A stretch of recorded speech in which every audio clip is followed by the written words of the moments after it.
What are we going to do today? What are we going to do today? What are we going to do today? Well, you're just going to watch me do menial, boring tasks. And for you real diehards, you'll stay for the entire video, whether it's 3 minutes or 3 hours. Anyway, new location. Hopefully this is a more of a permanent situation. But God is working and God is moving. And I know that. And you're not going to convince me otherwise. Nobody is going to convince me otherwise. And you need to get to the point where you know God's will for your life. You know your calling. And you just pursue it without getting all strung up, with not getting all stressed out. You're just pursuing it because you know it's God's will. So, where I am right now, this particular place is hopefully going to do my new home. Right now, it's just a shell, a warehouse that has got a bunch of the owner's grandparents' stuff in it from when they died. All right. She's gone through a recent divorce. Now, I don't ever try to benefit from people's losses, but it is a fact of life. Okay? So, I'm sitting here right now. Most of the stuff is theirs. There's some stuff right here, this desk, and some stuff behind me that's mine. All right? I'm living in a bus, and I'm taking a shower in the bathroom in the corner of this building. All right? So I got shelter, and we say bus. It's a pretty nice bus. It's been, it's not luxury, but it's in some ways better than some of the apartments I've lived in. So it's not a bad situation. So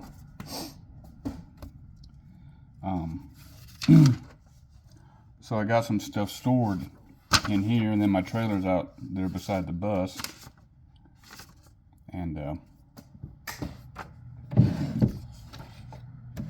I'm just straightening out this little area. This desk was just full of stuff, so I'm just clearing it off because this will probably be my office, my studio for a little bit. And even though I got a little mini desk and chair in the bus, so I'm here cleaning it up. And that's part of what you got to do. Like my lab cup holder, whatever you call it, coaster. You got to do the the menial stuff. You've got to do the boring stuff.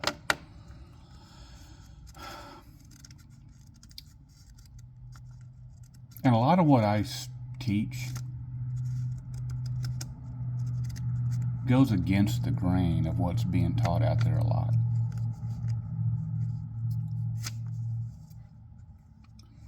Most of the stuff that falls under the hustle and grind mentality of today versus the rest and peace. And that the hustle and grind does not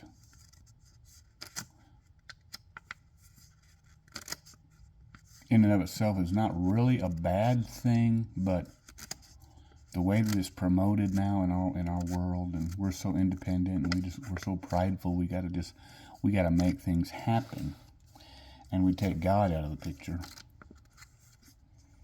when He wants us to learn to rest in Him, do our part, the work that He wants us to do, but rest in Him for the results. And so that means a lot of trial and error. You try things that come into your path. You don't stress out about it. Doing it, you don't stress out about it if it doesn't work. You just say, like Edison, I just found 1,001 ways it didn't work. And you just move on. So for me, I know what God's called me to. There's no doubt in my mind. There's no doubt in my mind that I'm going to have 3 main facets of my life, this latter part of my life. And hopefully I'll get 30 years in. I'm going to be 52 this month. And I'm taking better care of my body. I'm in better shape than I was when I was 30. I still have some aches and pains I got to try to find some remedies for. But I want at least another 30 years of productive ministry and business. And so the 3 facets that I know God has called me to, and in, at least till now, see, the Lord has a way of changing things. So you can only operate in the light that you've been given. Okay? So for me, that's a full-fledged, for lack of a better term, and for argument's sake, a full-fledged church ministry.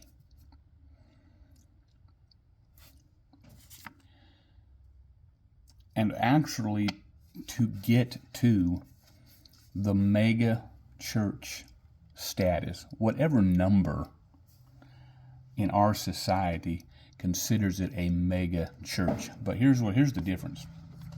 I'm not going after numbers. Okay? I'm going after men and their families and the souls of men and their families. In the name of Jesus Christ, the Jesus Christ of the Bible, the King James Bible. See, what we see out there in the world today, for the most part, are liberal, ungodly, rock and roll, satanic, worldly so-called churches. And that's what people are flocking to.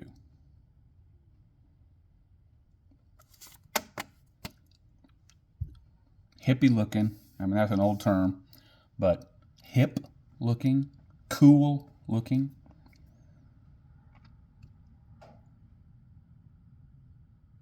Ripped jeans wearing, bling bling wearing, tattoo wearing,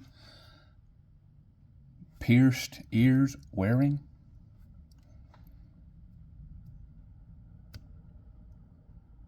Churches, so-called.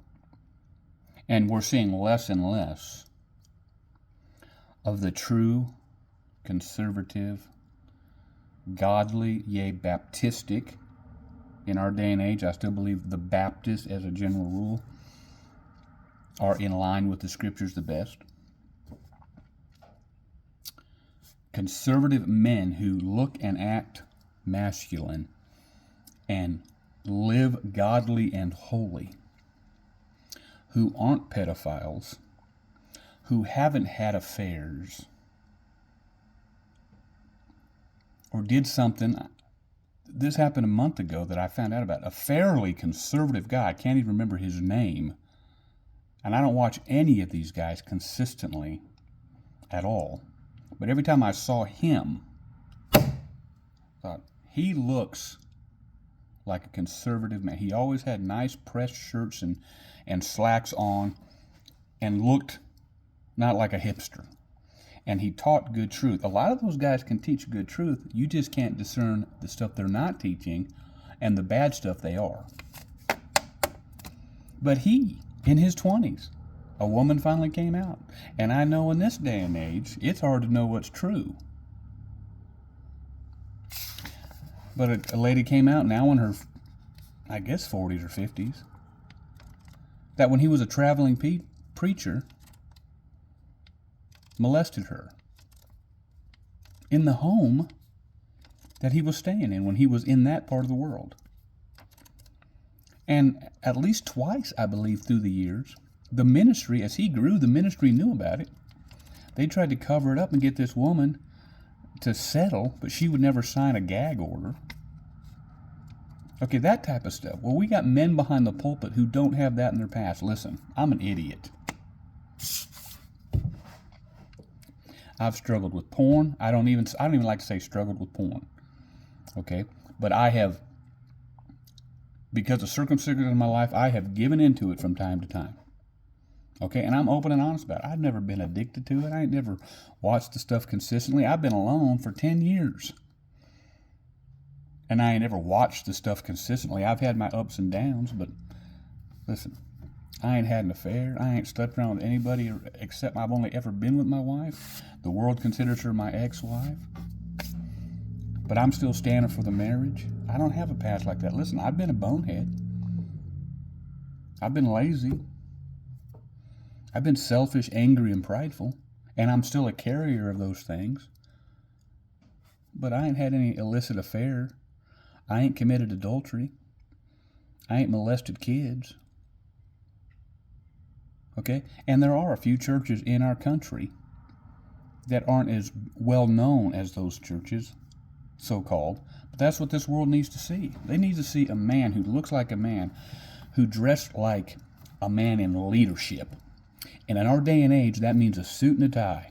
And not a skinny jeans type of suit and tie. A conservative, masculine-looking suit. And not all dolled up either. Listen, it ain't nothing wrong with looking nice and looking sharp and looking like you have some money. It ain't nothing wrong with God's people having money. And we teach that in our courses, that God actually wants his people to have money. But just because all kinds of wicked charlatan preachers have misused that, and we've been taught in our churches that we're not supposed to have money. But, hey, but he looks like a leader. In our day and age, it's a suit and a tie. And God, if you understand your Bible, if you read your Bible, you know God has always had a dress standard. He's had a dress standard for men, he's had a dress standard for women, and he's had a dress standard for leadership. And his priests and Levites, whoever were in leadership, they had a dress code. They looked a certain way. They dressed more professional than the lay people. And in our day and age, that equates to a suit and a tie in America. If you need a frame of reference, look at how men in the 40s and 50s were dressed. And that's the look you need to go for. Yeah, buddy. Now, God's men need to be fit. I'm sick and tired of seeing Baptist men that are 300 and 400 pounds behind the pulpit. It's disgusting. It's time that our world and that our country sees a masculine man who is somewhat in shape, who doesn't have things in his closet, who can stand up and teach and preach with power and love, stand for truth, doesn't care who likes it, who doesn't, but he loves people and he loves God. He looks like a man, he acts like a man, he dresses like a man. They sing from the hymns. They don't sing rock and roll music. They don't have all the drums and the guitars. Listen, I'm not saying it's wrong to have. Listen, I'm all for guitars. I'm more of a southern gospel bluegrass type of guy, but I still sing the old hymns, and I like having guitars and banjos and having that thing, but I love having good orchestrated choir music that is biblical. And for the people in our city, wherever that is, they come to because they know they feel loved, and they know they're going to get the truth even if they hate it. From that preacher, that God-fearing preacher who preaches from the old King James. That's one aspect. But also knowing that church is a ministry. Come one, come all. The church is not made for the world. The church is made for God's people. The church is not the building. Okay? It's an assembly of God's people. Okay? And yeah, there's a certain element of come as you are. And we invite sinners to come, but we don't cater to sinners. And we don't even necessarily preach to sinners. The church is for God's people. But it's a ministry. You don't pay to come in. You don't pay to go to the Sunday schools. You don't pay to listen to the music. You come to get ministered to. And if you need a little extra help, you come to get counseling. But for a lot of people, for most people, they need much more. And my ministry is toward men. They need much more. Men need to know how to be deeply spiritual. And they're not always just, they're not going to get it, depending on what stage of life they're in. They're not going to get it just by going to church. They're not going to get it just by praying and reading their Bibles. They're not going to get it going to a counseling session, a free counseling session once a week. They're not going to get it. There's room for it, but they're not going to get it. They're not going to get everything they need.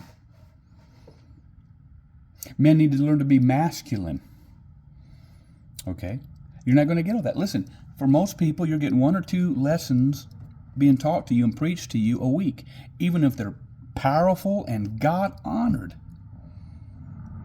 If that's all you're doing for your spiritual growth and for your transformation that you need in your life to get out of whatever pit you're in, you ain't going to get it just by going to church. We're going to teach Jesus Christ. We're going to teach God. You're going to need Him for your salvation, for your eternal soul. But you know what? All that ain't going to fix your problems on this planet. Ain't going to fix your problem in your mind, in your head. Ain't going to fix your problems in your marriage. A lot more is needed. That's going to be our second aspect of helping men in our coaching programs, either through fee-based clubs, being a part of a subscription, or investing in one of our coaching programs. And those are all going to range from $100 to right now $6,000, depending on how you invest. But it's going to be for men who know they need more. It's going to be for men who know they need help in their masculinity. It's going to be for men who know they need help in their spirituality. It's going to be for those men who know they need help to get peace. They need help in their marriage. They need help with their kids. At some level, they're at rock bottom. And they know they've got to invest more time and money into just going to church. Listen, I went to church for years. Church has been a part of my life for nearly 40 years. I've been in ministry at least 30 years. I played the game myself. I lied to myself. And until I started investing time and money into books, resources, and coaching, did I not get the help I needed. Did I not get the transformation I needed? And I'm going to tell you this, most Baptist men behind pulpits don't have the time or the inclination to try to help you.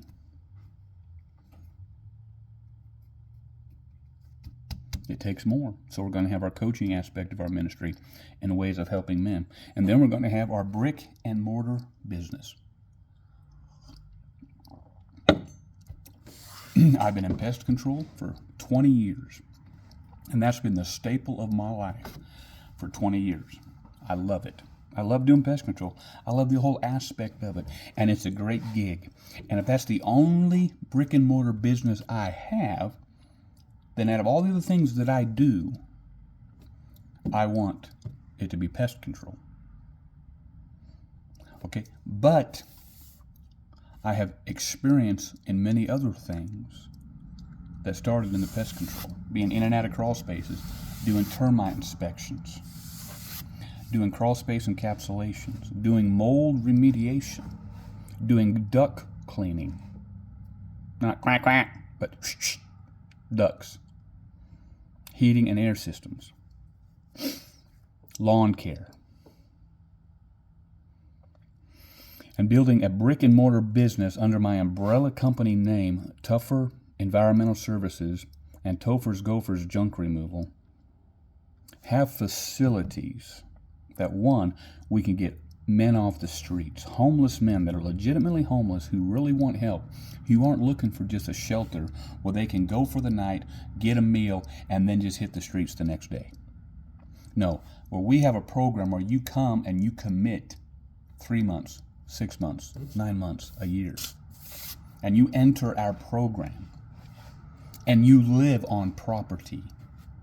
And I've got staff, I've got security, and we get you off of drugs and alcohol. We preach to you Jesus Christ. We feed you spiritually 3 times a day. We feed you physically 3 times a day. Even though the 3 times a day eating is not necessarily the best way to go about it. Until I develop another plan, you're going to get fed physically and spiritually every day. And then you're going to learn a trade. We're going to have a facility where we teach you how to do the pest control. We teach you how to do the duct cleaning. We teach you how to do lawn care. We put you on jobs that come our way, and we get you off the street. And we let you build an income while you're in our program. And then it's going to be to help men that just need jobs, who are struggling. They're loving their wives, they're loving their kids, they're doing a good job, but in this economy they're just struggling. And where they can come and get a job where they know they're loved and they're taken care of from the boss man. And they're happy to be there. Now, we're not going to put up with a bunch of foolishness. I mean, we're going to have rules and regulations that you're going to have to abide by. But where men can know they've got a good paying job and they got a boss man that loves them and their family. And through that, show them the love of Jesus Christ. Maybe get them involved in our coaching programs. But either way, those are our 3 ways we're going to help men in the ministry of faithful man. And you know what God does to a man he's called to do that? He sends him through the fire. He sends him through things that he won't send anybody else through. He makes him go through things that nobody else is willing to go through. That he might attempt to get you going down that path, but men give up. They faint by the way. They don't stay in the fight. They go to the world, they go to their family, and they try to make it work. They get loans or whatever they got to do to make it work. They don't run to God. They say they run to God, but they don't run to God. And that's what God's been doing with me for 10 years. I've had to move 5 times, physically move. I've got no doubt in my mind, if I hadn't had to move the times that I've had, my business, as I started 17 years ago, would be at least a $2 million a year business right now. The example I have is the first 3 years I was in business. I was growing from 24,000 part-time to 42,000 the second year full-time to 60,000 the third year to 75,000 the fourth year when my world fell apart and I had to start moving around. And then in the midst of one of those moves, I had a $150,000 a year. Just me. I ain't nobody. But just entering God's calling. And then having to move it again and losing it all to where I hit what you would call rock bottom. I mean, I was actually homeless. Living in a warehouse, living in a church office, living in a church nursery, living in the back of my box trailer and a truck stop, and now I'm living in a bus. It's a nice bus, but I'm on property right now that's got 10 acres, and it's got 4 buildings on it. That 90% of what I could do, that God's called me to do, I could accomplish on this property. And the lady that's here has already hinted at some type of willingness, what little we've talked about it, of getting rid of the whole property, selling the property, letting me rent the whole property.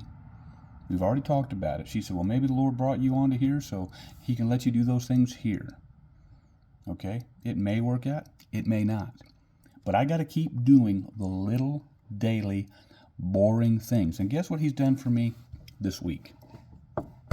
Most of y'all would just freak out. You would go crazy if you went through what I'm going through this week. And that's something we teach in our programs. We teach you how to have peace. How to have peace.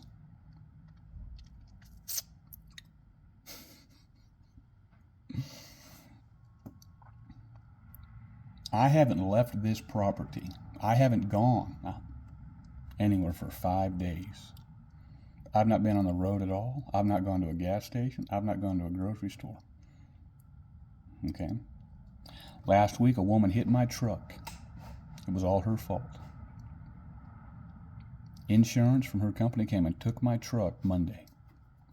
At Monday, I had $200 in the bank account. Okay? I had some food of my own.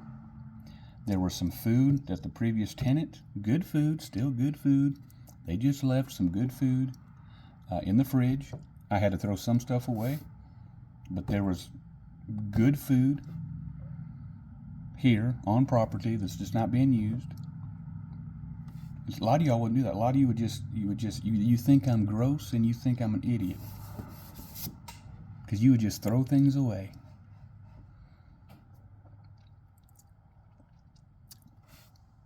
Well, I wouldn't have had anything to eat this week if I did that. And if it meant I had to fast for a week, then I'd fast for a week. Some of you ain't never learned to fast. So he took my vehicle away and got no place to go. Okay? The 3 job interviews I had lined up, I couldn't go to because I got no vehicle. Y'all know I lost my wallet 2.5 weeks ago. I got no IDs. That's a pain in the butt. But I did find one company to send me through the interview process, offered me a job just based upon my picture off my phone, off my ID. But then a week later, when they're running all the paperwork, they can't complete it, the I-9, because they don't have me. I can't physically show them an ID online and show them my Social Security online. And so they halted the process. I was supposed to start working for them yesterday. That's on hold. What am I going to do? Freak out about it? I applied for a 1099 type of employment. I did everything they've said to do. Got it all done today. I mean, last week, they needed $47 to get started for the one-time fee to become part of their list. Last week, I didn't even... And then you could pay for it, 4 payments of $12. I only had $7 in my bank account last week. I couldn't even do that. But when I got money, I remembered, so I paid the full $47. I'd watched their video series yesterday. Then they said, once you take the video series, send us an email. We'll take you on a phone test. I did that today. I got an email back saying, okay, we need you to have this number. If you don't have this number, you need to fill out an application. Well, I don't have that number, but I already filled out an application. So there's one thing. Okay, that's something extra I got to do. You didn't. They said, as soon as you watch this video series, call and you'll take the test. That's it. So now the lady emailed me back saying, you need to have this number. I don't have that number. I got to find it. Then she said, you got to send us a screenshot of the membership that you bought with us. Well, I wouldn't even be here if I didn't pay the money. That's part of the process. So now I got to go, no big deal, but it's just an extra step they didn't tell me about. I got to go through and find that page and make a screenshot of it. All right, well, I wouldn't be here if I hadn't done it. But anyway, it's redundant, and it's one of those things that, in generality, is one of my pet peeves, but hey, okay. But then here's the kicker. Show us your proof of insurance. You never once said I needed insurance. Listen, I've had insurance for most of my business life. I don't have insurance currently. I'm not in full-fledged business right now. I am broke. Show us your insurance. Well, you never said I needed insurance. I don't mind getting insurance, but I'm broke. I'm trying to get some capital together. I can't pay for insurance right now. Or you can get our insurance for $59. I don't have $59 to give you to get insurance. Plus, none of this was required for me to take the test, I was told. So now I got to try to get that stuff together. I was hopefully trying to get some work tomorrow because I got my second vehicle. My brother's bringing my car out to me tomorrow. And I was hoping to maybe get some work done tomorrow, if not Monday. But see, that's where I'm at. And so what do I do every day? I get out and I mow this property. And I get peace by getting out there and mowing the property. Cleaning up the property a little bit every day. Today, I haven't done any of that. I may still go out this evening and mow a little bit. But cleaning up my little workspace so I can make content like this. Listen, if anything we're saying resonates with you, reach out, like and subscribe, direct message me wherever platform you're seeing this on. Call or text 970-404-7165 or email us at faithfulman513@gmail.com And until we meet again, as always, keep your eyes on Him.